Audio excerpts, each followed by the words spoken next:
This is episode 612. And today we're going to be talking about one of my favorite topics, and that is kind of why change is so hard.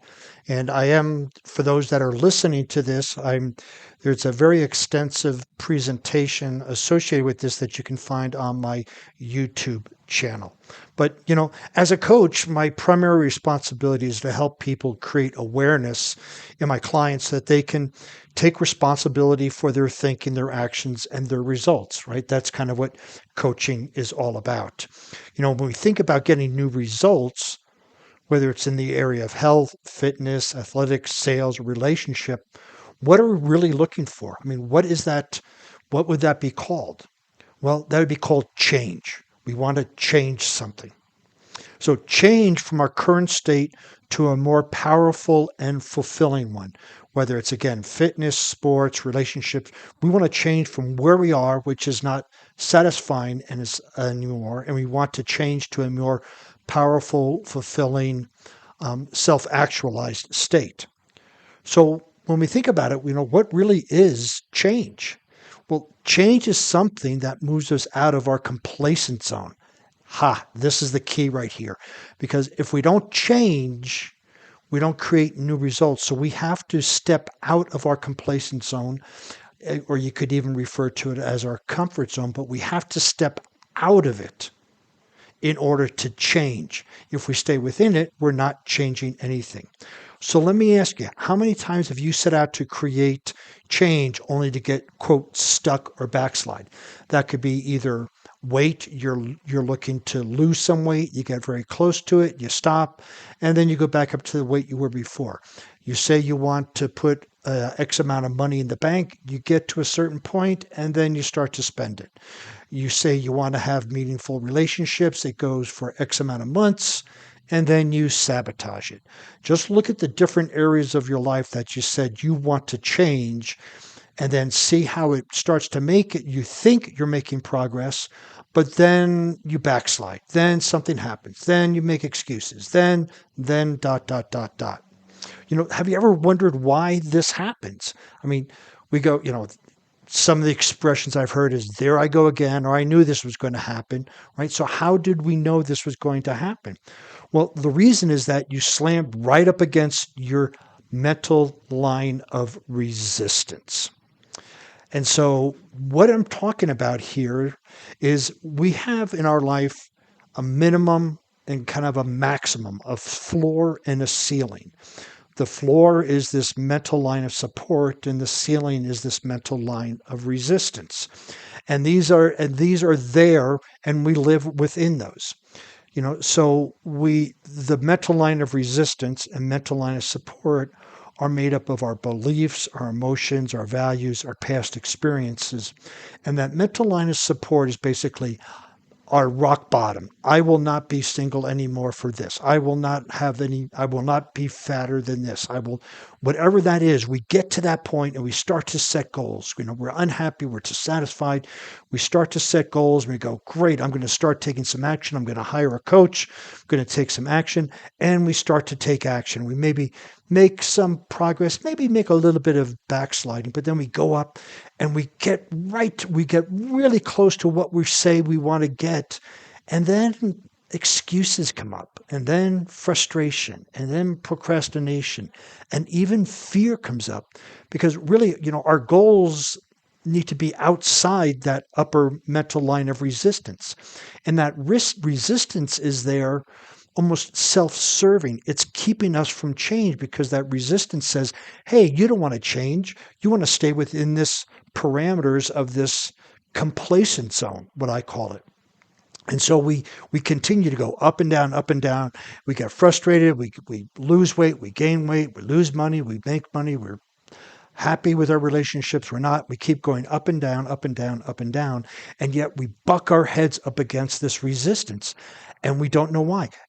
When we hit rock bottom, we look at the progress as making progress, but in reality, we're just reliving the past over and over and over again.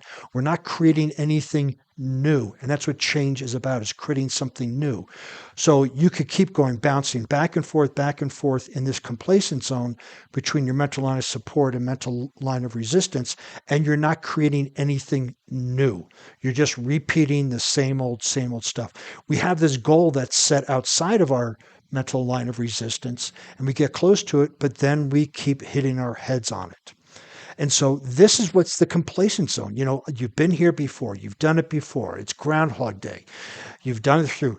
You've weighed 200 pounds. You've weighed 150. You weighed 200. You weighed 150. You had 10,000 in the bank, and now you have 1,000. You've had 10,000.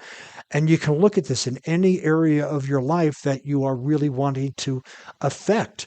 There's a zigzag part of it. And the thing is, I had 1,000, now I have 5,000, I'm on my way. But you had 5,000 6 months ago. So you haven't created anything new. You've just recreated the past, because that's all that you can unconsciously create while you're in your complacent zone. And so what makes up our complacent zone is your story. Well, I'm big boned. Well, I never knew how to save money. Or our environment. You could have an environment of people, places, and things that create the fertilizer or the soil for you to be stuck, if you will. And then our behaviors and our capabilities. All of these make up our complacent zone. The stories we tell ourselves. If we hang around with people who are broke and we expect to be rich, it's not going to happen. If we hang around with people who don't exercise, we expect to be fit, it's not going to happen. Our behaviors, do we regularly, these behaviors can be habits. Do we regularly do things that we're supposed to? If not, we're just going to stay stuck in the complacent zone. Do we have the capability, the skills? Do we have those things that will help us create the behaviors? If not, we're just going to be in there.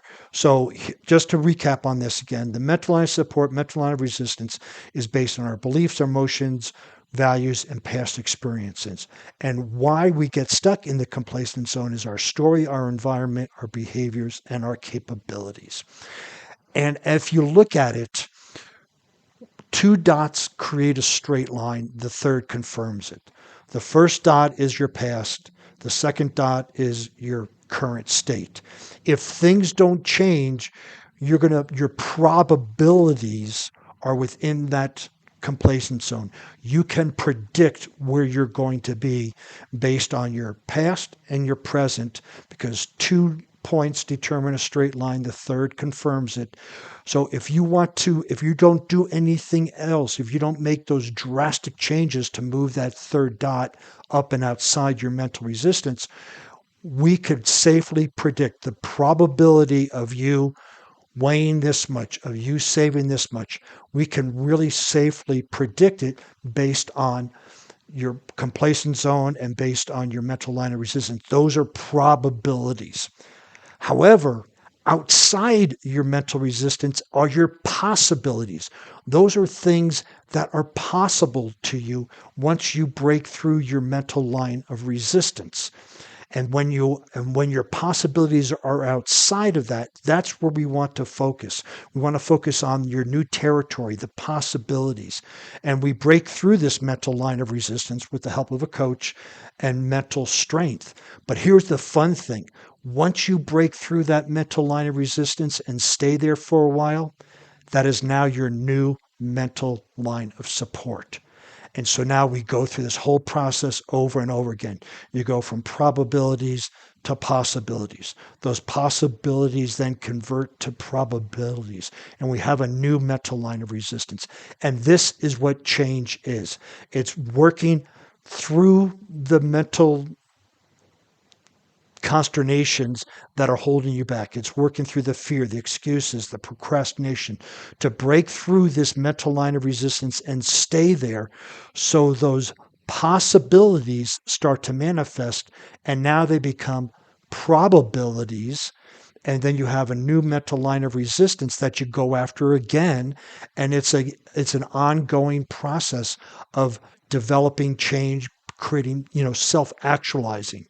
And so that's kind of the concept. And when I coach, it's really important to understand that. You can document, you can go back and look to see where you've been hitting up against the mental line of resistance.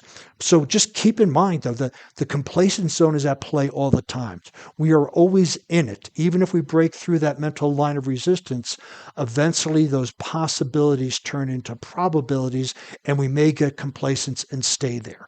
So it's always affecting us. It's always affecting our decisions, or it's allowing it to affect our decisions if we listen to it.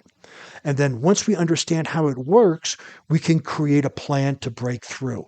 And that's with a coach, right? So once you understand what your mental line of resistance is, it could be, I'm not worth this, my self-love, whatever it is. Once you understand those huge resistance barriers, you then can break through those with the help of a coach, me, or some other coach that you can find. But keep in mind that whatever you're going through the day, change has to be outside your complacent zone. Otherwise, it isn't change. It's just repeating the same old over and over and over again. If you'd like to see the extensive show notes on this podcast, you can go over to warriormindcoach.com for more information. You can find other podcasts, other blog posts, a way to contact me. And since you'll be on the internet, please follow me on LinkedIn, Facebook, Instagram, Pinterest under Warrior Mind Coach.